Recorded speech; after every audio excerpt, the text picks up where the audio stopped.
Hello दोस्तों, स्वागत है आप सभी का अतुल्य आरएस ऑनलाइन क्लासेस में। दोस्तों आज की इस वीडियो में हम डिस्कस करने वाले हैं भारतीय रिजर्व बैंक और उसके कार्यों को। दोस्तों ये वो टॉपिक पढ़ रहे हैं हम जो रीट एसएसटी के सिलेबस में नए जुड़े हैं। दोस्तों आपको ये ध्यान में होगा कि रीट एसएसटी में से कुछ टॉपिक हटा दिए गए हैं और कुछ नए टॉपिक जोड़े गए हैं। अभी हम उन टॉपिक्स को कर रहे हैं जो नए जोड़े गए हैं, क्योंकि पिछला सिलेबस अपना हो चुका था। उनकी प्लेलिस्ट का लिंक आपको डिस्क्रिप्शन में मिल जाएगा। अगर अभी तक आपने पिछला सिलेबस पूरा नहीं किया है तो वहां जाकर के आप वीडियो देख करके सिलेबस पूरा कर सकते हैं। दोस्तों साथ ही आपको यहाँ पर साइकोलॉजी, हिंदी, इंग्लिश आदि सारे जो सब्जेक्ट हैं रीट के आपको करवाए जा रहे हैं और निरंतर आपको इनकी पीडीएफ भी प्रोवाइड करवाई जा रही है। आज जो कुछ भी हम पढ़ते हैं उसकी पीडीएफ आपको नेक्स्ट डे मिल जाती है दोस्तों।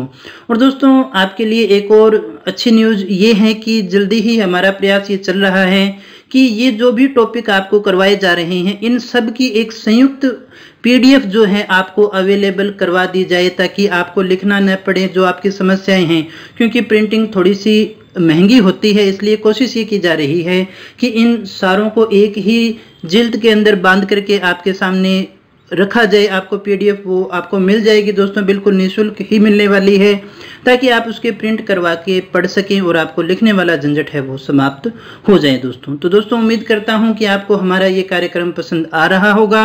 अगर आ रहा है दोस्तों तो इस वीडियो को लाइक दे देना प्यारा सा, और अपने दोस्तों के साथ में शेयर भी कर देना। तो चलिएगा शुरू करें आज के टॉपिक को, जो हमारा यूनिट नंबर 11 का टॉपिक है दोस्तों, बीमा बैंक के प्रकार। ये अपने पढ़ चुके थे। आज हम डिस्कस करने वाले हैं भारतीय रिजर्व बैंक और उसके कार्यों को। फिर उसके बाद में हमारा इस यूनिट का एक ही टॉपिक बचता है सहकारिता और उपभोक्ता जागरूकता। हालांकि उपभोक्ता जागरूकता को अपने पहले से पढ़ चुके हैं दोस्तों, ये टॉपिक अपना हो चुका है, पिछले सिलेबस में था। यहाँ हम पढ़ने वाले हैं विशेषतः सहकारिता को। ये अपना एक छोटा सा नया टॉपिक है, इसको भी अध्ययन करने वाले हैं दोस्तों। ये जो टॉपिक है आपका ये इकोनॉमिक्स का तो है, लेकिन आपके जो पूछे जाने वाला है वो रीट एसएसटी के सिलेबस में है, सामाजिक के सिलेबस में। तो जितना संभव हो सका है कि आपको इसी लेवल का करवाने की कोशिश की जाए जो आपकी परीक्षा से संबंधित है और आपकी परीक्षा में पूछा जा सकता है। तो हम सारी बातें करने वाले हैं वो जो इम्पोर्टेंट है आपकी परीक्षा की दृष्टि से। सबसे पहले हम देखेंगे भारतीय रिजर्व बैंक की स्थापना के विषय में, किस प्रकार से इसकी स्थापना होती है। फिर हम इसके कार्यों के विषय में बात करेंगे और इसके जो भी इम्पोर्टेंट फैक्ट है उनको डिस्कस करने वाले हैं दोस्तों। समझने का टॉपिक है और थोड़ा टेक्निकल भी है, तो अपना ध्यान पूरी तरह से स्क्रीन पे ही रखिएगा, तभी आपको सारी चीज़ें समझ में आने वाली हैं। तो दोस्तों अगर हम बात करें भारतीय रिजर्व बैंक की स्थापना कब हुई, किस प्रकार से हुई, तो सबसे पहले हमें ये जान लेना चाहिए कि आरबीआई क्या है दोस्तों। भारत का केंद्रीय बैंक है, सेंट्रल बैंक है, और इसी से सारे कार्य संपन्न होते हैं। क्या इसका इंपॉर्टेंस है वो तो आगे देखेंगे अपने, लेकिन पहले इस बात को अच्छे से याद कर लीजिएगा। अगर आपसे पूछा जाए कि भारत का केंद्रीय बैंक कौन सा है तो वो है रिजर्व बैंक ऑफ इंडिया। भारतीय रिजर्व बैंक जो है वो भारत का केंद्रीय बैंक कहलाता है।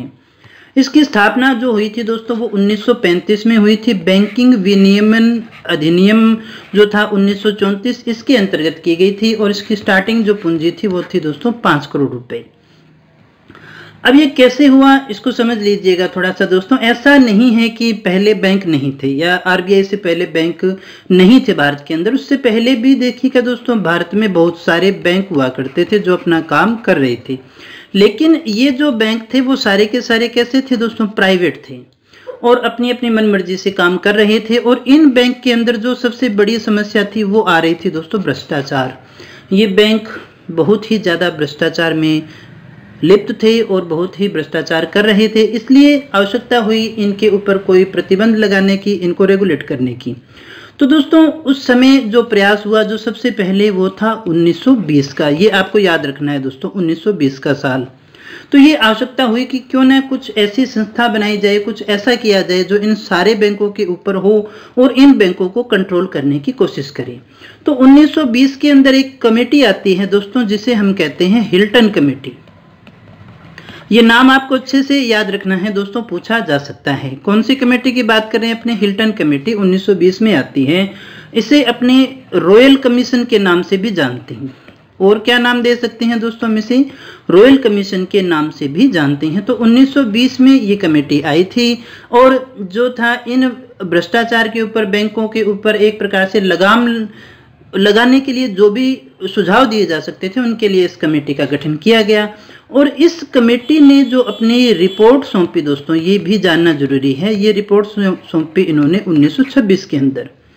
और इन्होंने ये कहा कि हमें कोई ना कोई इसके लिए इन बैंकों के ऊपर एक संचालक बैठाना पड़ेगा, कोई एक ऐसी संस्था का निर्माण करना होगा जो क्या करेगी दोस्तों, जो रूल बनाएगी, यानी इन बैंकों को रेगुलेट करने का काम करेगी। यानी इसने जो नियम बनाए, ये जो कमेटी यानी ये जो संस्था जो भी नियम बनाएगी, उन नियमों को इन बैंक को मानना होगा, अगर नहीं मानेंगे तो उनको बाहर कर दिया जाएगा दोस्तों। ऐसा कहा गया था हिल्टन कमेटी की रिपोर्ट के आधार पर। और इसी रिपोर्ट के आधार पर 1934 के अंदर, ये साल आप याद रखिएगा दोस्तों, इस समय बनता है आरबीआई एक्ट। क्या बना दोस्तों, आरबीआई एक्ट बनता है। और इसी आरबीआई एक्ट के तहत 1935 के अंदर स्थापना होती है दोस्तों आरबीआई की। तो आरबीआई की स्थापना किस एक्ट के अंतर्गत हुई, 1934 के आरबीआई एक्ट के अंतर्गत हुई। आरबीआई का जो 1934 का जो एक्ट है वो किसके आधार पर बना था दोस्तों, हिल्टन कमेटी के आधार पर। और हिल्टन कमेटी का गठन क्यों किया गया था, क्योंकि बैंकों को रेगुलेट करने के लिए, क्योंकि ये काफी ज्यादा भ्रष्टाचार में लिप्त थे और काफी इनके जो है शिकायतें आ रही थी, इसलिए किया गया था दोस्तों। और यहाँ पर ध्यान दीजिएगा, यहाँ इस समय जो ये संस्था है, ये ऐसी संस्था नहीं थी कि जो आज का अपने आरबीआई देख रही हैं वैसी नहीं है। धीरे धीरे इसमें विकास होता है, इसमें परिवर्तन होता है दोस्तों। इसका कार्य उस समय बैंकिंग का नहीं था दोस्तों, ये बैंकिंग नहीं करती थी। जैसे कल हमने ये देखा भी था कि बैंकिंग क्या होती है दोस्तों, जमा करना, फिर लोगों को लोन देना, फंड ट्रांसफर करना, इस तरह के काम इसके नहीं हुआ करते थे। इसका काम केवल एक ही था, नियम कानून बनाना था। और ये सरकारी भी नहीं था दोस्तों, इसको ये भी याद रखिएगा। क्या ये सरकारी था दोस्तों, ये सरकारी नहीं था, ये प्राइवेट ही था दोस्तों। तो जो आपको याद रखना है, आरबीआई बना 1935 में, 1934 के एक्ट के आधार पर बना था और इस समय ये प्राइवेट था। और इस संस्था का जो कार्य था वो रेगुलेट करने का काम था, ये नियम बनाती थी जिसको काम करना होता था। और इसने जो स्टार्टिंग पूंजी लगाई थी दोस्तों, वो कितनी थी, वो 5 करोड़ रुपए की पूंजी इनके द्वारा लगाई गई थी दोस्तों। अब यहाँ एक क्वेश्चन आपसे और पूछा जा सकता है, तो इस समय जो आरबीआई के गवर्नर बने थे वो कौन थे दोस्तों। इस समय जो पहले गवर्नर, अगर आपसे पूछे जाए आरबीआई के पहले गवर्नर कौन थे, तो दोस्तों यहाँ लिख रहा हूं मैं, ओसबोर्न स्मिथ। ओसबोर्न स्मिथ जो हैं वो आरबीआई के पहले गवर्नर अपने मान करके चलते हैं। शुरुआत लागत कितनी थी दोस्तों, 5 करोड़ थी। ये कुछ एक फैक्ट हैं जो आपको याद रखना है। एक और फैक्ट आप साथ साथ याद रख लीजिएगा, 1935 में जब बना तो इसका मुख्यालय कहाँ था दोस्तों, इसका मुख्यालय था कलकत्ता में। एक बार सारे फैक्ट को वापस से देख लीजिएगा ताकि आपको सारी फीचर दिमाग में समझ में आ जाए। देखिएगा आरबीआई कब बना, आरबीआई बना 1935 में। आरबीआई कब बना दोस्तों, आरबीआई बना था 1935 में बना आरबीआई। किसके आधार पर, 1934 के एक्ट के आधार पर। 1934 का एक्ट किसके आधार पर बना था दोस्तों, हिल्टन कमेटी के आधार पर, जिसने अपनी रिपोर्ट कब दी थी, 1926 में दी थी।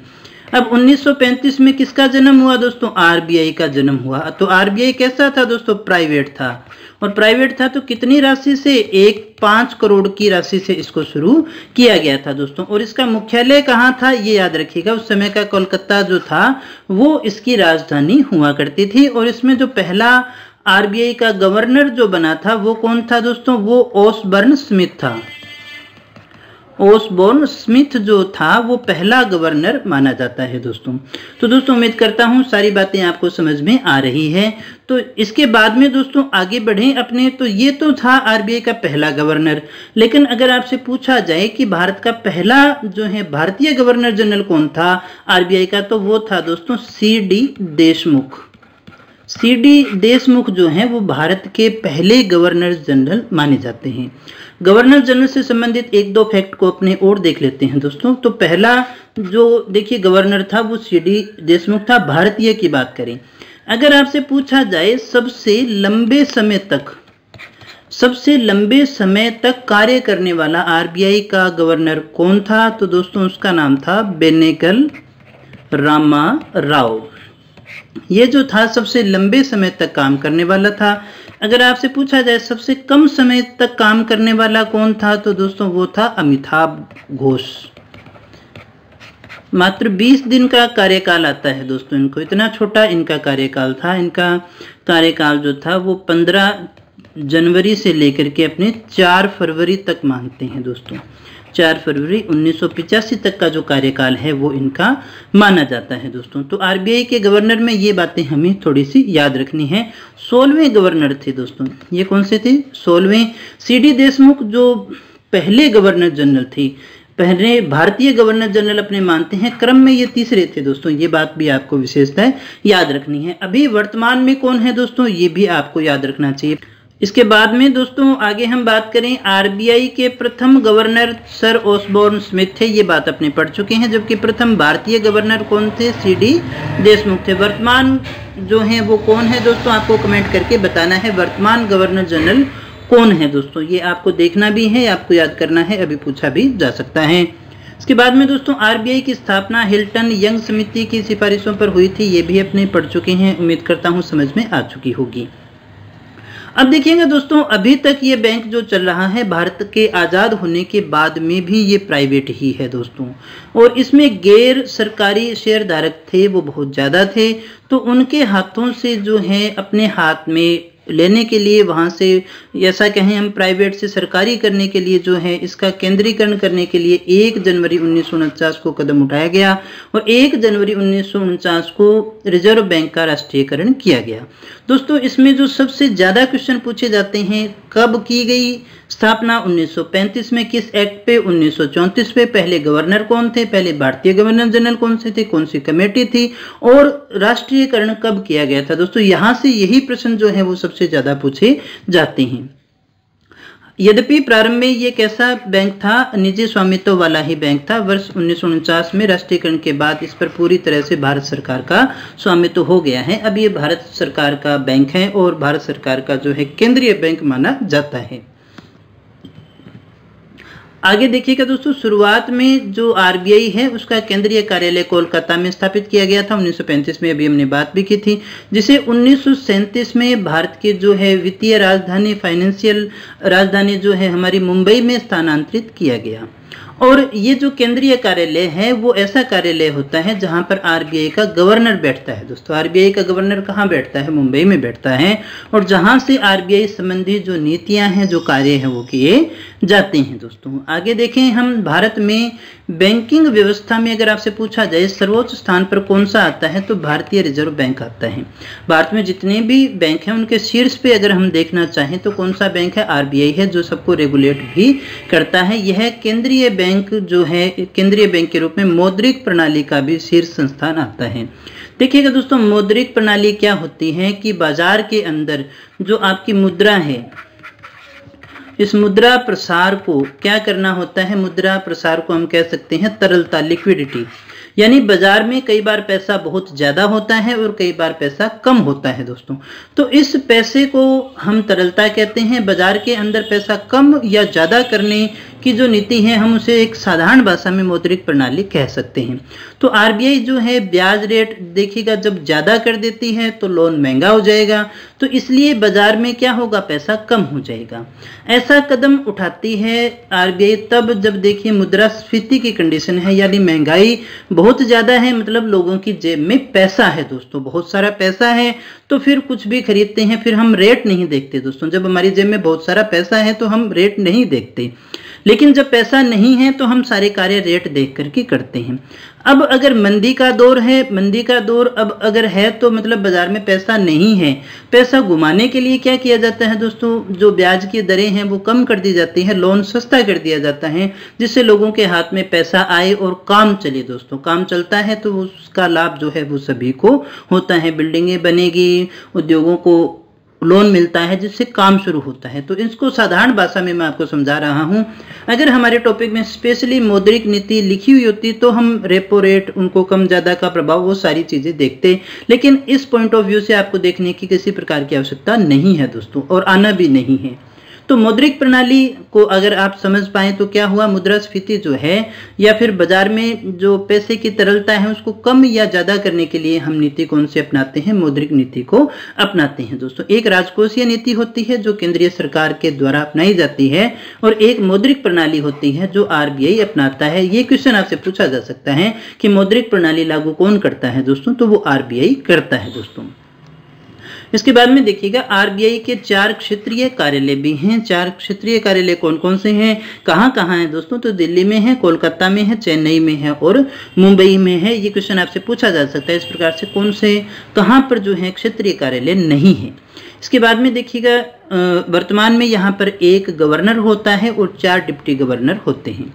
आरबीआई का वित्तीय वर्ष जो है वो 1 जुलाई से 30 जून तक माना जाता है दोस्तों। ये कुछ एक फैक्ट थे जो आपको जानने अनिवार्य थे, सारा फैक्चुअल था।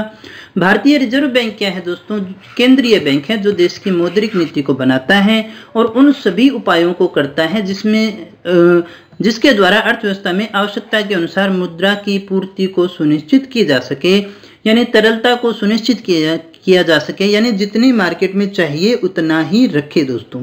तो मार्केट में पैसा बढ़ाना है या घटाना है, ये काम किसका रह गया, केंद्रीय बैंक का रह गया दोस्तों। इसके बाद में दोस्तों आगे हम बात करें आरबीआई की प्रस्तावना को देखेंगे तो काफी सारे इसके कार्य जो हैं वो हमारी समझ में आ जाएंगे। भारत में मौद्रिक स्थिरता प्राप्त करने की दृष्टि से बैंक नोटों के निर्गमन को विनियमित करना, प्रारक्षित निधि को बनाए रखना, सामान्य रूप में देश के हित में मुद्रा और ऋण प्रणाली को संचालित करना, अत्यधिक जटिल अर्थव्यवस्था की चुनौतियों से निपटने के लिए आधुनिक मौद्रिक नीति फ्रेमवर्क रखना, वृद्धि के उद्देश्य को ध्यान में रखते हुए मूल्य स्थिरता बनाए रखना। तो ये जो भी इस परिभाषा में दिए गए हैं, प्रस्तावना में दिए गए हैं, ये सारे के सारे जो हैं आरबीआई के काम हैं। थोड़े से जो इनके शब्द हैं अजीब से हैं, लेकिन हम इन सभी को समझ लेंगे दोस्तों। आगे आगे जैसे बढ़ेंगे आरबीआई के कार्यों को हम समझेंगे तो सारी बातें हमारी क्लियर होती चली जाएगी दोस्तों। तो यहाँ हम देख लेते हैं, पहले आरबीआई के कार्यों को समझ लें कि आरबीआई के कार्य कौन कौन से हैं, क्योंकि हमारे सिलेबस में यही दे रखा है आरबीआई और उसके कार्य। तो आरबीआई क्या है, कैसे बना, ये सारी चीजें अपने देख चुके हैं। बाकी इसके बोर्ड ऑफ डायरेक्टर वगैरह इतना गहराई में जाने की आपको आवश्यकता नहीं है। जितना यहाँ आप सीमित रहेंगे दोस्तों उतना ही लाभप्रद रहने वाले हैं। अनावश्यक पढ़ना भी कई बार आपके लिए घातक हो सकता है। कोशिश की है हमने कि जो टॉपिक है वो आपके अनुकूल ही रखा जाए, एक तो सबको समझ में आ जाए सारी बातें, क्योंकि ये थोड़ा सा मुश्किल होता है अगर आप कॉमर्स के या फिर इकोनॉमिक के बैकग्राउंड से नहीं है तो यहाँ हम देखें आरबीआई के कार्य। तो आरबीआई के कार्यों को हम 2 भागों में बांट करके पढ़ सकते हैं, एक तो परंपरागत कार्य होते हैं और एक विकासात्मक कार्य होते हैं।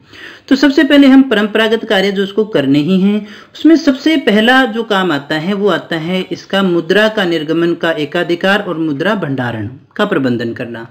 यानी मुद्रा को जारी करने का, नोट जारी करने का काम किसका है दोस्तों?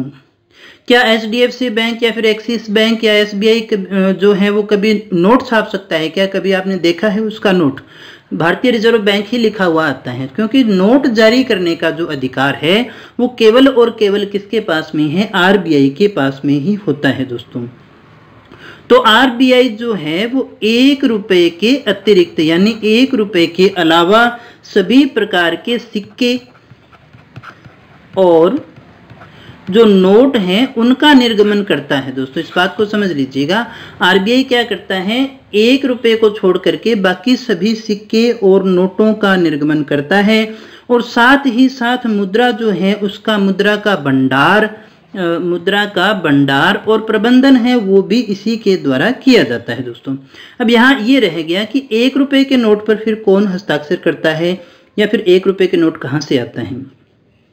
तो दोस्तों यहाँ पर आपको ये याद रखना है कि नोट और सिक्के वित्त मंत्रालय द्वारा वित्त सचिव के हस्ताक्षर से निर्गमित किए जाते हैं। 1 रुपए के नोट पे किसके हस्ताक्षर होते हैं दोस्तों? वित्त सचिव के हस्ताक्षर होते हैं, ये आपको याद रखना है दोस्तों। एक और कि आरबीआई ऐसे नहीं है कि नोट छापते, आरबीआई के नोट छापने का भी कुछ आधार होता है। आरबीआई के नोट छापने के आधारों में हम 3 आधारों को प्रमुख मानते हैं। ये 3 आधार कौन कौन से हो सकते हैं दोस्तों? एक तो ये याद रखिएगा दोस्तों, वांछनीय समृद्धि दर। जितनी समृद्धि दर हमें चाहिए, वांछित समृद्धि दर के लिए जितने नोट आवश्यक हैं उतने ही छापना। जितने नोट उसके लिए आवश्यक है, समृद्धि दर के लिए आवश्यक नोट हैं, उतने ही नोट छापना है। ऐसे नहीं कि अपनी मर्जी से वो कितने भी नोट छापना शुरू कर दे। दूसरी बात, इतने ही छापना कि वो मुद्रास्फीति की रेंज से बाहर न चले जाए, मुद्रास्फीति नियंत्रण से बाहर न चली जाए। ये भी आपको ध्यान में रखना है। आरबीआई इन चीज़ों का ध्यान रखना होता है। तीसरी बात ये होता है कि हमारी जो घरेलू मुद्रा है, घरेलू मुद्रा की विनिमय दर है, विनिमय दर यानी कि जो भी डॉलर में अपने रेट वगैरह देखते हैं, विनिमय दर जो है वो नीचे न आ जाए, नीचे न आ जाए। देखिएगा दोस्तों, दुनिया में जो चीज़ कम है उसकी कीमत ज़्यादा होती है और जो चीज़ें दुनिया में ज़्यादा है उसकी कीमत क्या होगी, कम होती है। दोस्तों इस बात को हमेशा समझ लीजिएगा। तो हमने क्या कहा, मुद्रा निर्गमन का कार्य जो है आरबीआई के द्वारा किया जाता है, लेकिन उसको निकालते समय वो 3 आधारों पर काम करती है। एक तो वांछनीय समृद्धि दर के लिए जितने नोट आवश्यक हैं उतने ही वो छापती है। दूसरा, मुद्रास्फीति नियंत्रण से बाहर न चली जाए। ऐसे नहीं है कि वो नोट छापती चली जाए, नोट ही नोट हो जाए बाजार के अंदर, तो फिर हमने ये कहा भी नोट छाप सकती है तो वो कितने भी छाप दे, तो आपकी जेब में ज़्यादा पैसा होगा तो आप रेट नहीं देखेंगे, महंगाई को बढ़ा देंगे दोस्तों। लेकिन जब आपकी जेब में पैसा नहीं है तो फिर हम उन चीज़ों को खरीदते भी नहीं हैं दोस्तों। तो ये छोटा सा एक इश्यू रहता है इसमें। उसके बाद में देखिएगा, घरेलू मुद्रा की जो विनिमय दर है यानी हमारी जो रेट है वो कम न हो जाए डॉलर की अपेक्षा या अन्य की अपेक्षा, इसलिए भी काम किया जाता है। इसके बाद में ये देखिएगा दोस्तों, नोट छापने के लिए जो प्रेस है यानी नोट कहाँ पर छपते हैं दोस्तों, तो इन चीज़ों को भी देख लेना। 4 स्थान है। एक तो आता है हमारे पास में देवास। देवास कहाँ है दोस्तों, एमपी में है। दूसरा हमारा स्थान आता है नासिक, जो कहाँ है, महाराष्ट्र में है। तीसरा हमारा स्थान आता है मैसूर, ये कहाँ है दोस्तों, ये कर्नाटक में है। और चौथा हमारा जो स्थान आता है वो आता है सालबोनी। सालबोनी कहाँ है दोस्तों, पश्चिमी बंगाल में है, जहाँ पर नोट छपे जाते हैं दोस्तों। सिक्के जो हैं, इसके अलावा दोस्तों सिक्के भी छपते हैं, तो सिक्के कहाँ कहाँ है, मुंबई में है। मुंबई के अलावा देखिए नोएडा में है, नोएडा में भी छपते हैं, बनते हैं। कोलकाता है, कोलकाता है, और साथ ही साथ हैदराबाद जो है, इन 4 स्थानों पर जो है वो सिक्के तैयार किए जाते हैं दोस्तों। तो ये थी नोटों से संबंधित बात की जो नोट निर्गमन करने का जो कार्य है वो आरबीआई के पास में होता है, किस प्रकार से वो करता है। इसके बाद में दोस्तों आगे हम बात करें, ये क्या है, सरकार का बैंकर है यानी सरकार का बैंक है। तो सरकार के बैंक के रूप में ये क्या काम करता है दोस्तों, इस बात को समझने की कोशिश कीजिएगा। पहला ये काम करता है कि सरकार के जो भी खाते हैं, सरकार के सारे जो खाते हैं, वो चाहे इंटरनेशनल हो चाहे डोमेस्टिक हो यानी घरेलू हो, उन सभी खातों को वो प्रबंधित करने का कार्य करता है। आप और मैं वहां पर जाकर के खाता नहीं खोल सकते, यहाँ पर सरकार का खाता होता है। दूसरी बात वो क्या करता है, सरकार के जो भी वित्तीय लेन देन है, वित्तीय लेन देन जो है वो किसके दोस्तों, सरकार के जो वित्तीय लेन देन है वो आरबीआई के माध्यम से ही होते हैं। तीसरा जो हमारा फैक्ट आता है वो ये है कि सरकार भी आरबीआई से क्या लेती है, लोन लेती है। जो सरकार है वो भी आरबीआई से क्या लेती है, लोन ले सकती है, ये काम भी इसके पास में है। चौथा है कि सरकारी जो प्रतिभूति है, सरकारी बॉन्ड वगैरह जो भी हैं, सरकारी जो प्रतिभूति है उसका जो लेन देन है वो भी किसके माध्यम से किया जाता है दोस्तों, वो भी आरबीआई के माध्यम से ही किया जाता है दोस्तों। ये कुछ एक बातें हैं आपको याद रखनी है। एक 5 नंबर पॉइंट को और देख लीजिएगा। और ये सलाहकारी सेवा भी प्रदान करता है, जैसे आपको सलाह बैंक देता है उसी प्रकार से सरकार को सलाह कौन देता है, यही देता है। तो आप इसको इस प्रकार से समझिएगा, आपका जो एसबीआई का बैंक है जो काम कर रहा है, वही सरकार का बैंक कौन सा है, आरबीआई है।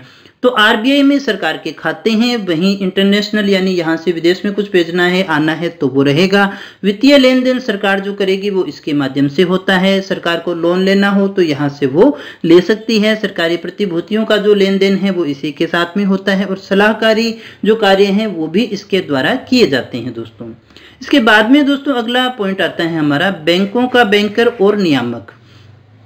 यहाँ इस बात को समझ लीजिएगा, ये जो सारे बैंक हैं उनके ऊपर क्या है, एक बैंक है, और ये बैंक कौन सा हो गया, ये बैंक हो गया आरबीआई। यानी सारे जो भी कमर्शियल अपने बैंक हैं उन सभी का जो खाता है वो किसके अंदर होगा, आरबीआई के अंदर हुआ। और ये इसमें एक तो दो चीजें इसको रखनी होती है, एक तो खाता रखना होता है और एक सीआरआर कैश रिजर्व रेशियो जो है वो इसके पास में रखना होता है, आरबीआई के पास में देखिएगा रखता है वो। तो यानी आरबीआई के पास में इसका किसी भी बैंक का खाता होगा, और इस बैंक को अगर लोन लेना है तो वो आरबीआई से लोन ले सकता है। आरबीआई को हम कहते हैं अंतिम ऋणदाता। अंतिम ऋणदाता अगर आपसे पूछा जाए वो कौन है, तो वो आरबीआई है। इसको फिर से समझ लीजिएगा, जो भी बैंक है वो बैंक कहाँ से लोन लेंगे, आरबीआई से, क्योंकि आरबीआई में इन सभी का खाता होता है, सीआरआर भी रखी जाती है दोस्तों, और यहाँ से अंतिम लोन आता है दोस्तों। ये जब यहाँ से लोन की रेट बढ़ा देती है तो आपके पास में लोन महंगा पहुंचेगा, और अगर ये लोन की रेट घटा देती है तो फिर आपके पास में जो है वो लोन सस्ता हो जाएगा, तो बाजार में लिक्विडिटी बढ़ जाती है दोस्तों। तो इस प्रकार से वो जो है मुद्रा जो अपनी मौद्रिक नीति है उसके अंतर्गत कंट्रोल किया करता है दोस्तों। और ये बैंकों के आपसी लेन देन जो है, इनमें आपस में जो भी बैंक हैं इनके लेन देन का समाशोधन करने का कार्य भी ये करता है। तो यहाँ हमने एक तो देखा बैंकों का बैंकर है, दूसरा हमने देखा बैंकों का नियामक है दोस्तों। आरबीआई ही क्या करता है, इसको याद रखिएगा, आरबीआई क्या है दोस्तों, एक नियामक है सभी बैंकों का। आंशिक और पूर्णतया दोनों तरफ से वो क्या करता है, कोई भी वित्तीय संस्था है उन सभी के ऊपर ये नियंत्रण रखने का कार्य करता है। कैसे होगा दोस्तों, अगर नया कोई लाइसेंस देना है किसी, अगर आपको कोई बैंक खोलना है तो उसके लिए लाइसेंस लेने के लिए आप कहाँ जाएंगे दोस्तों, आरबीआई के पास में जाना होता है, और इसके लिए समय समय पर जो है दिशा निर्देश भी आरबीआई के द्वारा जारी किए जाते हैं। तो उम्मीद करता हूँ ये बात आप समझ गए होंगे। एक तो क्या है, वो बैंकों का बैंकर है, और दूसरा वो बैंकों का नियामक है। अब यहाँ देखिएगा दोस्तों, विदेशी मुद्रा जो है, विदेशी मुद्रा को जो है लेन देन कौन कर सकता है, केवल आरबीआई, और आरबीआई का जो भी अधिकृत एजेंट है वही जो है वो इस मुद्रा का लेन देन कर सकता है, विदेशी मुद्रा का लेन देन कर सकता है। और आरबीआई ही जो है वो क्या है, फॉरेक्स रिजर्व को रखती है। फॉरेक्स रिजर्व जो है वो किसके पास में रहता है, वो आरबीआई के पास में ही रहता है। ये देखिए, विदेशी मुद्रा, गोल्ड, एसडीआर, इनको अभी अपने को समझना नहीं है, खाली इसका नाम याद रख लीजिएगा दोस्तों। एसडीआर भी एक पत्र मुद्रा के रूप में जानते हैं। तो एसडीआर को और फॉरेक्स जो अपना जो भी है वो सारे के सारे कहाँ पर रहते हैं दोस्तों, आरबीआई के पास में ही रहते हैं। इसी के साथ देखिएगा हमने क्या कहा, विदेशी मुद्रा का प्रबंधक भी है और साथ ही साथ ये नियामक भी है। तो देखिएगा यहाँ इस बात को समझिएगा कि विदेशी मुद्राओं में तथा हमारी जो देशी मुद्राएं हैं उनमें रुपए का जो परिवर्तन है उसके नियमन के लिए कानून कौन बनाता है, आरबीआई ही बनाता है। इसके लिए जो फेमा है एक्ट ही याद रख लीजिएगा 1997, इसके तहत जो इसके प्रावधानों के अनुसार किया जाता है दोस्तों। इसके अलावा आप ये याद रखिएगा, विदेशी विनिमय दर जो है उसको बनाए रखने के लिए आरबीआई को मौद्रिक नीतियों का सहारा लेना पड़ता है। बहुत बार आप सुनते हैं ना कि रुपया गिर रहा है, रुपया बढ़ रहा है, तो उसकी जो भी जिम्मेदारी है वो किसके ऊपर होती है दोस्तों, आरबीआई के ऊपर होती है। इसके साथ में आगे हम और समझ लेते हैं थोड़ा। अगला पॉइंट जो आता है वो है मौद्रिक आंकड़ों का प्रकाशन। जो भी मौद्रिक आंकड़े होंगे उनका प्रकाशन किया जाता है किसके द्वारा, आरबीआई बुलेटिन आता है उसके द्वारा जो है इनका प्रकाशन किया जाता है। ये मासिक पत्रिका है दोस्तों, ये एक मासिक पत्रिका है। इसके अलावा देखिएगा भारतीय राज्यों के लिए वो के ease of doing, ease of doing यानी बिजनेस करना कितना आसान है, इसकी जो रिपोर्ट है वो भी जारी करती है। इसमें राजस्थान का कौन सा स्थान रहा है, कौन सा पहले स्थान पे है, कौन सा अंतिम स्थान पे है, ये सारे आंकड़े ये जारी करती है। इसके बाद में देखिएगा दोस्तों भुगतान प्रणाली का पर्यवेक्षक, इसे हम क्या कहते हैं दोस्तों, भुगतान प्रणाली का जो है पर्यवेक्षक भी कहते हैं। भुगतान प्रणाली मतलब क्या कहेंगे दोस्तों, देश और विदेश में किया जाने वाला कोष संबंधी जो स्थानांतरण है वो आरबीआई के द्वारा ही नियमित किया जाता है। यहाँ पर हम कहीं देखिएगा कोई भी चेक है, ड्राफ्ट है, पोस्टल ऑर्डर है, मनी ऑर्डर है, पेमेंट गेटवे है, ऑनलाइन कोई हो गया, या फिर नेफ्ट हो गई दोस्तों, या फिर हम कहें क्रेडिट कार्ड की पेमेंट होगी, आरटीजीएस होगी, इन सभी का जो पर्यवेक्षण है वो आरबीआई के द्वारा किया जाता है दोस्तों। तो ये भुगतान प्रणाली जो भी है हमारी, पेमेंट गेटवेज जो हैं उनका भी ये पर्यवेक्षक होता है दोस्तों। तो इसी के साथ हम एक चीज यहाँ पर और देख लेते हैं, ये मुद्रा और साख का नियमन भी करता है। मुद्रा व साख का नियमन करने का कार्य भी किसके द्वारा किया जाता है दोस्तों, आरबीआई के द्वारा ही किया जाता है। यानी मुद्रा और साख की आपूर्ति का विनियमन किसके माध्यम से होता है, मौद्रिक नीति के माध्यम से। इसके लिए जो आरबीआई उपाय अपनाती है वो दो प्रकार के होते हैं, एक तो होता है मात्रात्मक और एक होता है गुणात्मक। इन दो उपायों को वो अपनाती है, इनका सहारा लेती है। और आरबीआई मौद्रिक नीति के अंतर्गत 3 उद्देश्य जो हैं वो काम में लेती है मौद्रिक नीति जब बनाती है। एक तो मुद्रास्फीति यानी इन्फ्लेशन जो है उसके लिए, दूसरा अपने हम कह सकते हैं विनिमय स्थिरता के लिए, और तीसरा अपने ले सकते हैं आर्थिक विकास। इनके लिए जो है वो मौद्रिक नीति का निर्माण करते हैं। उम्मीद करता हूँ ये परंपरागत कार्य आप समझ गए होंगे। एक तो मुद्रा का निर्गमन करना, सरकार का बैंकर है, बैंकों का बैंकर है, विदेशी मुद्रा का प्रबंधक है, मौद्रिक आंकड़ों का प्रकाशन है, और भुगतान प्रणाली का पर्यवेक्षण जो है वो इसके द्वारा किया जाता है दोस्तों। इसके बाद में आगे हम बात करते हैं विकासात्मक कार्यों के विषय में। तो विकासात्मक कार्यों में देखिएगा दोस्तों कौन कौन से आते हैं। देश में वित्तीय प्रणाली का विस्तार और आधुनिकीकरण करने का जो कार्य है वो इसके द्वारा किया जाता है विकासात्मक कार्य में। यानी जो हमारी नई वित्तीय प्रणाली है उसको देखिएगा मॉडर्नाइजेशन करना है, कोई नई तकनीकी है उसको लेकर के आना, वो सारा कार्य भी इसके द्वारा किया जाता है, इसकी देखरेख में होती है। नवाचार कुछ भी आया, कोई नया पेमेंट गेटवे जोड़ना है, कुछ भी कोई नई मुद्रा है उसको जोड़ना या घटाना, तो ये जो सारी चीज़ें हैं वो इसके द्वारा की जाती हैं। इसके अलावा समाज के सभी वर्गों और समूह को प्रॉपर जो है लाभ पहुंच सके उसके लिए भी ये कार्य करती हैं। तो ये सारे जो कार्य हैं वो विकासात्मक के रूप में हम देख करके चलते हैं। ये सारे कार्य किसके हैं, आरबीआई के हैं दोस्तों।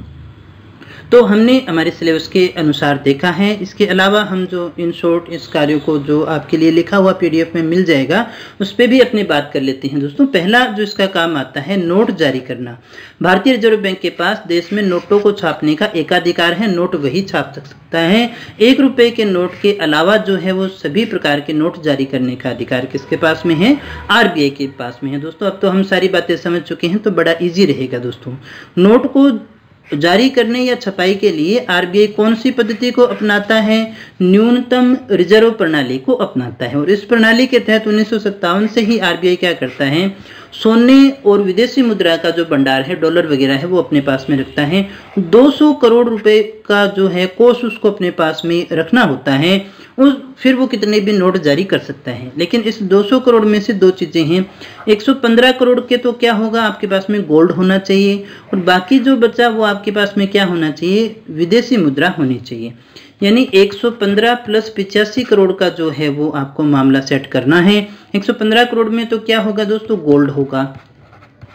और यहाँ पर दूसरा जो है विदेशी प्रतिभूति रखी जाती है, विदेशी मुद्राएं रखी जाती हैं दोस्तों। और इसके रखने के बाद में जरूरत के अनुसार कितनी भी मुद्रा को आरबीआई छाप सकता है। हालांकि अपनी मर्जी से नहीं, भारत सरकार से उसको अनुमति लेनी होती है। सरकार सबके ऊपर है दोस्तों, सबको उसके अंतर्गत कार्य करना होता है। वैसे ये एक स्वायत्तशासी संस्था अपने लेकर के चलते हैं, लेकिन इसको काम जो है कई बार भारत सरकार का भी बीच में लेन देन होता रहता है दोस्तों। ये कई पिछले दिनों में भी हमने इससे संबंधित जो भी विवाद हैं उनको देखा भी था। आगे दोस्तों हम बढ़ते हैं। तो दूसरा जो हमारा काम आता है वो है भारत सरकार का बैंक। अभी हमने इसको देखा भी था। दूसरा महत्वपूर्ण क्या है, भारत सरकार का और राज्यों का बैंक है, एजेंट है, सलाहकार के रूप में कार्य करता है। राज्यों और केंद्र सरकार के सारे जो बैंकिंग कार्य है वो इसी के द्वारा होते हैं। आर्थिक और मौद्रिक नीति से संबंधित मामलों पर सरकार सरकार को वो उपयोगी सलाह भी देता है और ये सरकार के सार्वजनिक ऋण का प्रबंधन भी करता है। सरकार के जो भी लोन है उनका प्रबंधन भी ये करता है दोस्तों। तो एक प्रकार से सरकार का ये बैंक हो गया। बैंकों का बैंक किस प्रकार से दोस्तों, भारतीय रिजर्व बैंक है अन्य वाणिज्यिक बैंकों के लिए उसी प्रकार कार्य करता है जिस प्रकार अन्य बैंक आमतौर पर ग्राहक के लिए काम करते हैं। दोस्तों आप इसको ऐसे मान लीजिएगा, बैंक के ग्राहक हम हैं तो बैंक आरबीआई का ग्राहक है। जो हम सुविधा बैंक से चाहती हैं, आरबीआई से वो सुविधाएं आपका बैंक चाहता है दोस्तों। तो आरबीआई जो है देश के सभी वाणिज्यिक बैंकों को पैसा उधार देने का कार्य करता है। इसके बाद में दोस्तों आगे हम बात करते हैं तो क्रेडिट का नियंत्रक भी ये होता है। कैसे होता है क्रेडिट का नियंत्रक? भारतीय रिजर्व बैंक वाणिज्यिक बैंकों को उत्सर्जित क्रेडिट को नियंत्रित करने की जिम्मेदारी लेता है। इस उद्देश्य को प्राप्त करने के लिए वह देश में प्रभावी रूप से ऋण को नियंत्रित करने और विनियमित करने के लिए मात्रात्मक और गुणात्मक तकनीकों को अपनाता है। तो यहाँ आप समझ गए होंगे हम किसके विषय में बात कर रहे हैं, लिक्विडिटी तरलता के विषय में बात कर रहे हैं, जिसको मेंटेन रखने के लिए आरबीआई जो है वो मौद्रिक नीति को अपनाता है। जब भारतीय रिजर्व बैंक ये देखता है कि अर्थव्यवस्था में पर्याप्त धन आपूर्ति है यानी लिक्विडिटी प्रॉपर है और इससे मुद्रास्फीति बढ़ रही है यानी पैसा बढ़ने के कारण लोग महंगी चीजें खरीद रहे हैं, महंगाई बढ़ रही है, तो कड़ी मौद्रिक नीति अपनाती हैं। जब रेट बढ़ाई जा रही है तो हम उसे क्या कहेंगे, कड़ी मौद्रिक नीति कहते हैं दोस्तों। और इसके तहत क्या होगा, बाजार में पैसे की आपूर्ति में कमी की जाती है, लोन महंगा हो जाएगा, पैसा कम हो जाएगा तो रेट अपने आप नीचे आ जाएंगे। और अर्थव्यवस्था में जब धन की आपूर्ति में कमी हो गई यानी मंदी का जब दौर है, लोग काम नहीं कर रहे क्योंकि पैसा नहीं है उनके जेब में, तो पैसे की आपूर्ति को लोन के द्वारा बढ़ा दिया जाता है। जैसा अभी कोरोना के बाद में भी आपने देखा होगा इस चीज़ को, तो लोन का रेट बढ़ाया या घटाया जाता है जब भी जिस प्रकार की आवश्यकता होगी। मंदी का दौर है तो पैसा बढ़ाया जाता है बाजार में, और महंगाई है तो पैसा बाजार से खींच लिया जाता है दोस्तों, जिसके लिए कई प्रकार की तकनीकें अपनाई जाती हैं। मौद्रिक नीति के उपकरण कई प्रकार के हो सकते हैं जिन्हें हम मात्रात्मक और गुणात्मक रूप में देखते हैं। इसके बाद में दोस्तों आगे हम बात कर लेते हैं विदेशी मुद्रा का भंडार है और ये संरक्षक है। विदेशी विनिमय दर जो है उसको स्थिर बनाए रखने से भारतीय रिजर्व बैंक जो है विदेशी मुद्राओं को खरीदता है और बेचता है और देश की विदेशी मुद्रा भंडार की सुरक्षा भी करता है। जो भी हमारा विदेशी भंडार है उसकी सुरक्षा भी इसी के द्वारा होती है। विदेशी विनिमय बाजार में जब विदेशी मुद्रा की आपूर्ति कम हो जाती है तो आरबीआई इस बाजार में विदेशी मुद्रा बेचता है जिससे कि उसकी आपूर्ति को बढ़ाई जा सके। और जब विदेशी मुद्रा की आपूर्ति अर्थव्यवस्था में बढ़ जाती है तो विदेशी मुद्रा बाजार से विदेशी मुद्रा को खरीदता है दोस्तों, क्योंकि हमें इंटरनेशनल ट्रेड के लिए विदेशी मुद्रा की आवश्यकता होती है। हम जब भी किसी चीज़ को आयात करते हैं तो हमें उसका भुगतान जो है डॉलर में ही करना पड़ता है। तो इस बात को समझ लीजिएगा, विदेशी विनिमय बाजार में जब विदेशी मुद्रा की आपूर्ति कम हो गई, तो आपूर्ति कम हो गई है तो मतलब रेट ज़्यादा हो गए, तो इसमें जो आरबीआई है वो विदेशी मुद्रा को बेच देता है जिससे इसकी आपूर्ति को बढ़ाया जा सके। और जब विदेशी मुद्रा की आपूर्ति अर्थव्यवस्था में बढ़ जाती है तो वो फिर खरीदना शुरू कर देता है दोस्तों। तो ये विदेशी मुद्रा का भंडार भी है और संरक्षक भी है। अन्य कार्यों में हम देख सकते हैं कि भारतीय रिजर्व बैंक जो है ये कार्य तो करता ही करता है, इसके अलावा इसके पास में कुछ अन्य कार्य भी हैं। इसमें कृषि के लिए लोन का अनुमोदन करता है और कार्यान्वयन भी करता है, जो कि अब नाबार्ड को स्थानांतरित किया जाता है। सरकारी प्रतिभूतियां जो भी है, व्यापारिक बिल जो भी है, उनकी खरीद बिक्री, सरकारी खरीद के लिए लोन देना या मूल्यवान वस्तुओं की बिक्री, ऐसे कार्य जो हैं वो इसके द्वारा किया जाता है। इसके अलावा सबसे जरूरी बात है कि आईएमएफ के अंदर, अंतर्राष्ट्रीय मुद्रा कोष के अंदर भारत सरकार जो है उसके प्रतिनिधि के रूप में आरबीआई काम करता है और भारत की सदस्यता का जो प्रतिनिधित्व है वो इसके द्वारा किया जाता है दोस्तों। आरबीआई और आरबीआई के अनुसूचित बैंक। अनुसूचित बैंक में अपने जो हैं 3 प्रकार के बैंक लेकर के चलते हैं। एक तो अपने पास में आते हैं वाणिज्यिक बैंक, और दूसरा जो आता है आरआरबी यानी क्षेत्रीय ग्रामीण बैंक,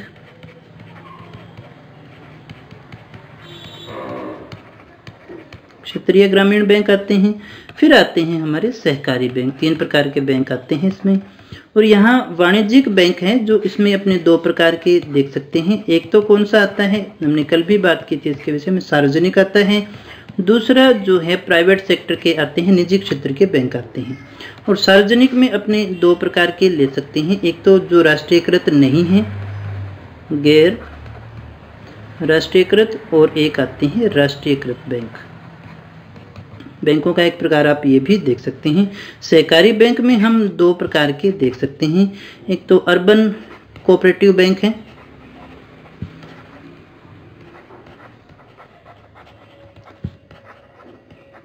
अर्बन कोऑपरेटिव बैंक है, और एक स्टेट कोऑपरेटिव बैंक है दोस्तों। तो इतने प्रकार के बैंक हमारे अनुसूचित बैंक हो सकते हैं दोस्तों। इसके बाद में दोस्तों उम्मीद करता हूं कि सारी बातें आपको समझ में आ चुकी होगी। ये आपका जो टॉपिक है वो पूरा होता है, जिसमें आरबीआई क्या है और आरबीआई के जो कार्य हैं वो कौन कौन से हैं हमने डिस्कस कर लिए हैं। तो दोस्तों बचा हुआ जो टॉपिक है वो अपनी नेक्स्ट क्लास में देखेंगे दोस्तों। अगर आपको ये क्लास अच्छी लगी हो तो आप इसे लाइक और शेयर कर सकते हैं, और इसकी पीडीएफ चाहिए तो मैं आपको बार बार और हर क्लास में बताता हूँ, टेलीग्राम चैनल पे सारी पड़ी हैं दोस्तों। आपको बिल्कुल भी घबराने की या इधर उधर हाथ पैर मारने की आवश्यकता नहीं है। अगर नहीं मिले तो atulyaryas.in पर भी प्रॉपर आपको अपलोड मिल जाएगी, सारी की सारी सीरियल वाइज। तो दोस्तों कल फिर मिलते हैं कुछ और नई जानकारी के साथ, एक नए टॉपिक के साथ। तब तक बने रहे हमारे साथ। Thank you very much.